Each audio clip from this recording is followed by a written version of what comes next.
Tomato সস্তা পাইছিলাম, বেশি করে আনছিলাম, সেভাবে টমেটো বাজবো। তার জন্য টমেটোকে গোল গোল করে বেগুনের মতো কাটতে নিছি। আমি কিন্তু পানি দিয়ে গুলি না, আমি সয়াবিন তেল দিয়ে গুলি। তারপরে একটা আসসালামু আলাইকুম, ওয়েলকাম ব্যাক টু মাই আমার ব্লগ। আর আজকের ব্লগটি অফিস থেকে এইমাত্র আসলাম। তো আসারা তারপর আর কি করা, 3 দিন আগে টমেটো আনছিলাম, টমেটো সস্তা পাইছিলাম, বেশি করে আনছিলাম। তো এই টমেটো এখন কি করে খাওয়া যায় তার চিন্তা ভাবনা করতেছিলাম। তো বর্তা তো একদিন আপনাদের দেখায় ফেলাইছি, তো এই টমেটো আর কিছু করা যাবে না, তার জন্য ভাবতেছিলাম কি একটা নতুন কিছু করা যাক। তো টমেটো তো বাজলাম, আমরা যেভাবে বেগুন ভাজি সেভাবে টমেটো ভাজবো। তার জন্য টমেটোকে গোল গোল করে বেগুনের মতো কাটতে নিছি।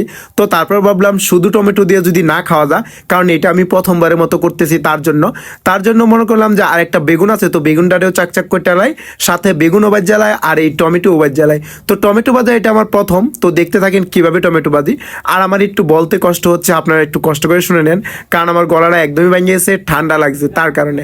তো এখন একটা প্লেটে উঠে আনিছি ওইগুলারে, আর একটা প্লেটে একটা মশলা বানাই নেব। মশলার জন্য লাল মরিচ, হলুদ এবং জিরা গুঁড়া, আর সাথে একটু দিয়ে দেবো সয়াবিন তেল, দিয়ে একটু মাইকা নিব। আমি কিন্তু পানি দিয়ে গুলি না, আমি সয়াবিন তেল দিয়ে গুলি। তারপরে একটা একটা করে টমেটো ভালো করে এই মশলা এপাশ ওপাশ বড়াই নিব। একটা একটা করে মশলা বড়ানো শেষ হয়ে গেলে তারপর বড়াই নিব সেই গোল গোল এই বেগুনগুলোকে বড়ানো শেষ হয়ে গেলে এইগুলোকে আমি এখন একটা ডাকনাতে উড়ে আনিব, কারণ সব কিছু নিয়ে চলা পারা যায় না, কারণ যেহেতু 9টা বাজে, তার মানে সবাই আসছে তার জন্য। তো একটা ডাকনার ভিতরে সব কিছু সুন্দর করে উড়ে আনলাম। উড়ে নেওয়া শেষ হয়ে গেলে এইগুলো নিয়ে আমি চুলাপাড়ায় চলে যাবো। চুলাপাড়ায় চলে দিয়ে চুলার উপর একটা কড়াই দিয়ে দিলাম, আর কড়াই দিয়ে দিলাম সয়াবিন তেল দেওয়ার সাথে সাথে কড়াইয়ের অবস্থা খারাপ হয়ে গেছিলো। তো তারপরে এখানে একটা একটা করে বেগুন ছেড়ে দেবো, যেহেতু বেগুন খুব তাড়াতাড়ি সিদ্ধ হয়ে দেবে তার জন্য বেগুন আগে দিয়ে দিলাম।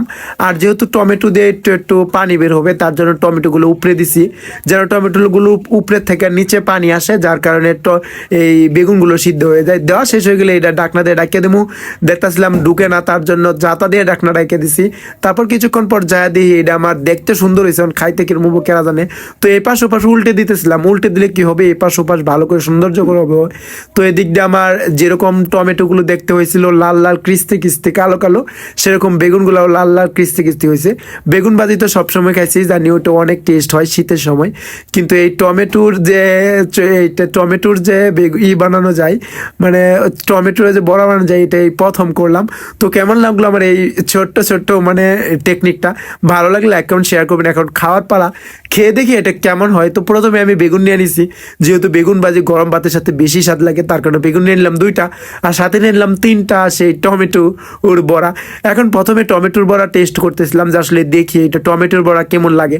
তো এটা জেনে আমি মুখে দিছি এক লম্কা বিসমিল্লা বলে, আলহামদুলিল্লাহ এটা মোটামুটি অনেক ভালো টেস্ট ছিল, যেহেতু চুটকি চুটকি লাগতেছিল তার জন্য অনেক ভালো লেগেছে।